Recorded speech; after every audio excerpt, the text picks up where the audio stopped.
How we doing? How we doing? How we doing, guys? Welcome to the Exec Talk podcast. I'm your host, Velez. What's up? How you doing? Happy Mother's Day to everybody. Happy Mother's Day to everybody's mothers out there. Mothers are great. Mothers are the most beautiful thing in the universe. And I love my mom. Feliz Dia de las Madres, mami, abuela, titi, and all my friends that are mothers as well. I love you guys. God bless you guys, and have a wonderful, wonderful Mother's Day. We're going to talk about racing this episode. So we're going to talk about NASCAR, and we're going to talk about Formula One and Indy. Starting off with Austin Cindric winning Talladega.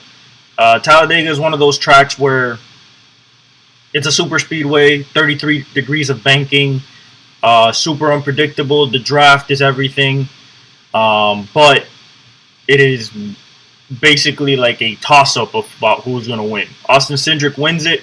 The youngster, not really that young, but still within less than 5 years of racing at the top level. So he wins it.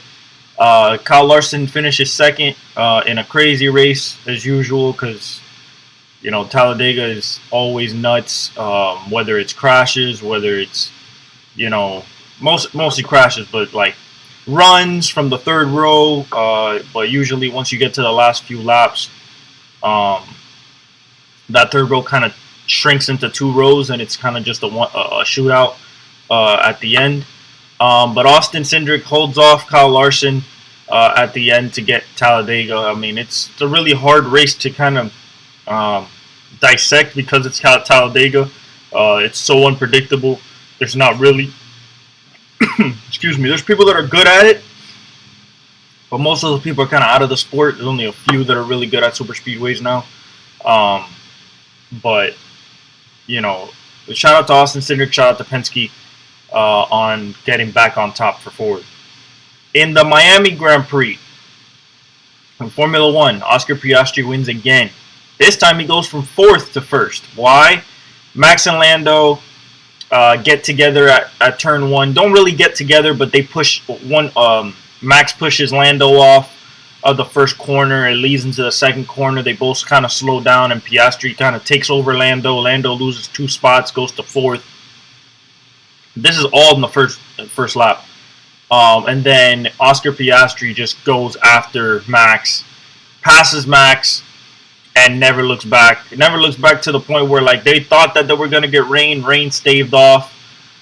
So that didn't happen. A virtual safety car happened where pit stops kind of shuffled things around a bit based on where people were at the track. Piastri was way gone at that point. But it did get him. Lando, as soon as Lando started losing spots at the beginning of the race, he got him back. He went forward in a big way. He got to third behind Max, and then the VSC happened. Some people had bad pit stops. Max had a little bit of a long pit stop, and then Russell jumped him through the virtual safety car on pit stops. And that's how it ended. It ended Oscar, Lando, and Russell with Leclerc fourth on the pit stops as well. And basically, this was a McLaren domination. Both of them were 35 seconds ahead of Mercedes in Russell. But then again, they dominated last year here with Lando's first win. So now we go to Imola, where famously Ayrton Senna lost his life, as well as not Niki Lauda. Might have been Jacques Villeneuve that lost his life as well. There a long time ago. But Imola is in about next week to the 16th. So a lot of time for possible upgrades. Matthew Colapinto gets into the Alpine now. Jack Doohan is out. I don't know if we'll see Jack Doohan again. I don't know if he's going to go to another team, possibly Audi next year, Haas, depending on how the drivers shuffle. But because he has crashed, been arguably the worst driver in the field, in a car where it can do something, shown by um, Gasly. Uh, I guess it was time for them with the sponsorship, with his dad's name, how popular he was. But Colapinto gets that spot now, starting at Imola. It's kind of weird. They said that it was going to be a five race test run with Colapinto, and then maybe get somebody else in there. If that doesn't go well, Colapinto has been known to crash cars, but he is fast, as we saw last year in the Williams. But I think that Alpine just doesn't know what they're doing. They haven't been known what they're doing since Renault, and I think that they're very unstable heading into the new regulations, at least early in this season. And this will obviously bleed to next season because they have to pick a driver lineup for next season as well.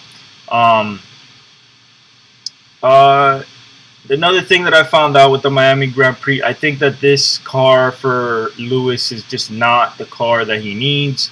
Whether he needs upgrades or whether they need to tailor the car to him a little bit more. He has some speed, but he doesn't consistently can show that he can keep up with the big boys, even Leclerc. So I think he's just getting used to this car. Hopefully by mid-season's end, we'll see Imola. Imola he likes a lot. He loves the Europe swing. Imola and Monaco, Monza, So hopefully that will jumpstart Silverstone. That would jumpstart him. But we also heading into the races that Max Verstappen loves. Your Bull Rings in Austria, and your not Hockenheim. It's the other one. No, it is Hockenheim. No, they don't race at Hockenheim. Anyway, we're getting into Max's bread and butter, where he dominates. But we're also getting into Lewis's really, really nice schedule, where he really starts if he's gonna do something, you'll start doing it. But I think Oscar Piastri and Lando, especially Oscar Piastri, the guy is cool and calm, collected, and just wins.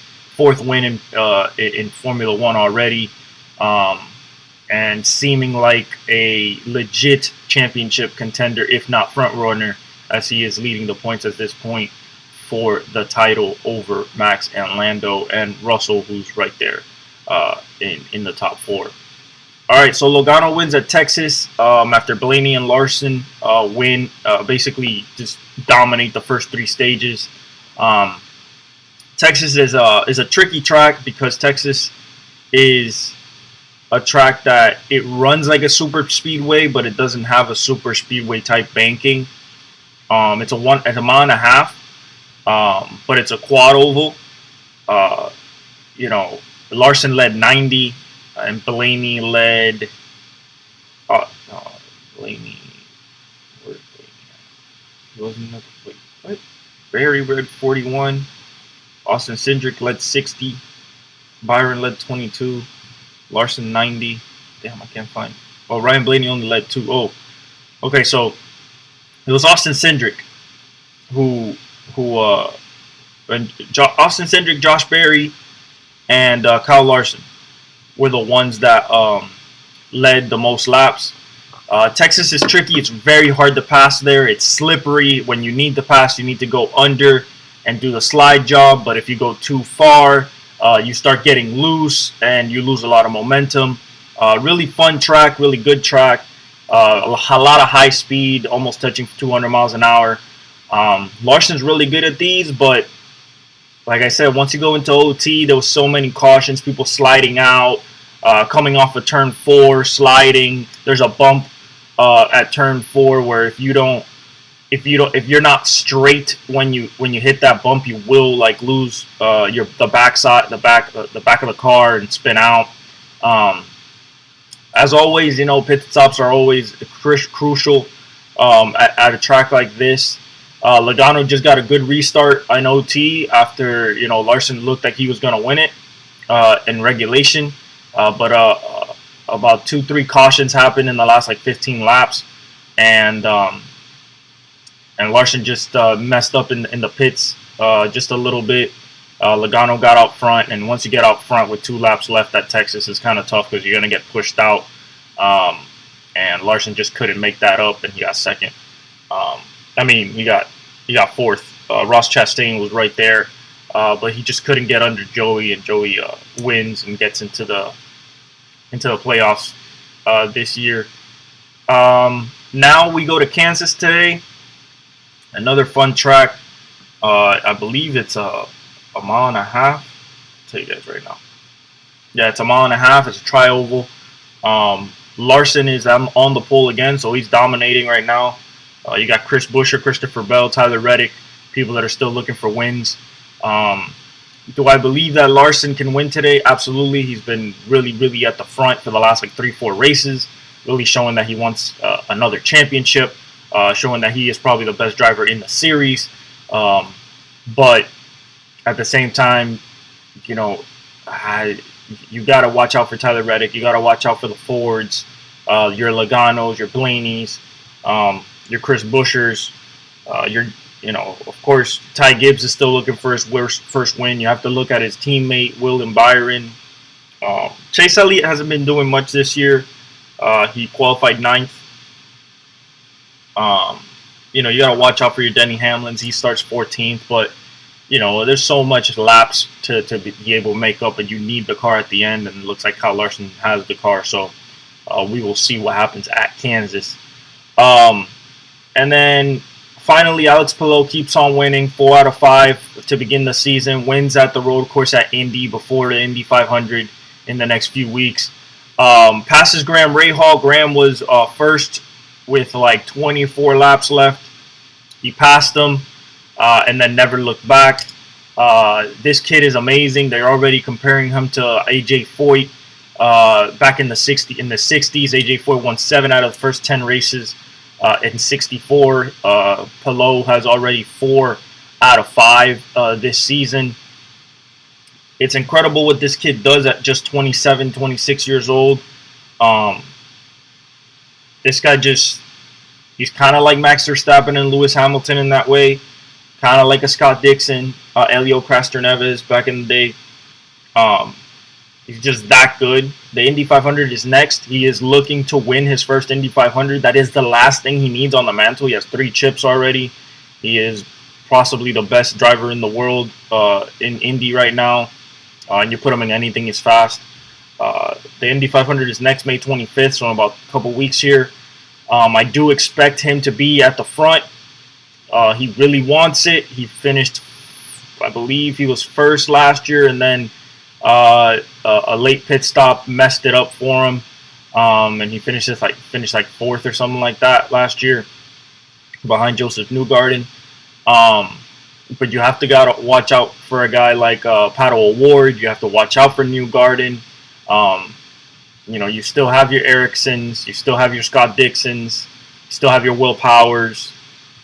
So it's going to be Scotty Mack wants one, so it's going to be a very, very, very, very fun Indianapolis 500. I always love it. It's basically the pinnacle of racing besides the Daytona 500, Rolex 24, and Le Mans 24. There's nothing better, and cannot wait for the Indy 500. Palou, I expect him to keep winning. The guy is absolutely automatic, especially when he gets to the front. He is the doctor of precision. And really incredible to see somebody in this day and age when the cars are so alike dominate in the way that he does, and that's just his driving style. It's kind of like a Lewis Hamilton, like a Michael Schumacher, like a Max Verstappen, a young Fernando Alonso, Mario Andretti. I mean, the greats of the greats: Al Unser, AJ Foyt, Bobby Rahal. He's just that good, that young. And it's incredible to see. But yeah, guys, that's it for the racing. A side note for football, because I'm gonna do basketball next, and I can't. It's too many games to cover, plus the football. So I'm on the football news. Derek Carr, because of a degenerative rotator cuff issue, is retiring from football after 11 seasons. 4-time Pro Bowler, third in the MVP. 1 year. with the Raiders and the Saints. Um, I mean, he was really good when he was really good, but when he was like shaky, he was really shaky. He needs weapons and everything like that. But now, what does this do for the Saints? That's why they drafted Tyler Shuck in the second round out of Louisville. I believe that he will come out as the starter more than Hayner, more than Rattler. I just think he has more of an arm. I think he has more talent. And they have some legit talent on that team with Chris Olave, Rashid Shaheed coming back. You still have Alvin Kamara. So I believe that they're going to be not great this year, but I think better than I think Tyler Shuck is going to be a nice starter this year for them with the weapons that they have, and they have a couple offensive linemen. I still think Tampa is the best in that division, followed by probably the Panthers. I want to say. I think the Panthers did stuff really good in this draft, and I think Bryce Young is just going to keep growing. But I think that Tampa is still the number one team in that division. Everybody has signed, except I think there's a couple people that haven't signed. There's a couple people that haven't gotten numbers. Abdul Carter will be 51. Travis Hunter will be 12. Shedeur Sanders will be 12. Ashton Genty will be 2. So everybody has kept their number except Abdul. Abdul couldn't have 11, and also asked for Lawrence Taylor's 56 to be unretired. That didn't happen. Cam Ward will wear 1. Warren Moon gave him the blessing to wear 1. They all reported to rookie minicamps these past 2 days. It's looking like Cam Ward is starting to take the leadership role. Travis Hunter started doing receiver stuff. This is all very early in the process. In Cleveland, Shedeur and Dylan Gabriel both started taking snaps. Dylan Gabriel started, but Kevin Stefanski said don't pay too much attention to that for right now. They're going to get their reps. I am thinking that at the end of training camp, Shedeur will be named the starter. If it's not Shedeur, it will be Dylan Gabriel. I do not think that Joe Flacco or Kenny Pickett have a real shot at the starting job. I just think that the talent with Dylan Gabriel and Shedeur Sanders is just there. And so if they develop the right way, I believe that they will start just because they'll show it on the practice field. Or they might give Joe Flacco 2-3 games, or Kenny Pickett 1 to 2 games. If they're 1-2, 0-3, something like that, and it's not looking good, I think Shedeur or Dylan will definitely step into that role for sure. There is a couple of things, contracts that have to be sorted out. Trey Hendrickson in Cincinnati, Brock Purdy in San Francisco. You still have TJ Watt at the Steelers. The Steelers still don't know what they're going to do. It's looking like it's going to be Mason Rudolph, although the rumor mill is saying that Aaron Rodgers is waiting for the schedule to come out this upcoming week to see if and how many primetime games there are, because he does not like them. He would rather have afternoon games, kind of like Peyton Manning. So maybe that's why he hasn't signed yet. He also has stuff going on in his personal life, as he said to Pat McAfee. So at this point, he's already missing rookie minicamp. Not that he has to go, but if he wants to ingratiate himself with people, I guess that's just hopefully he shows up to voluntary OTAs.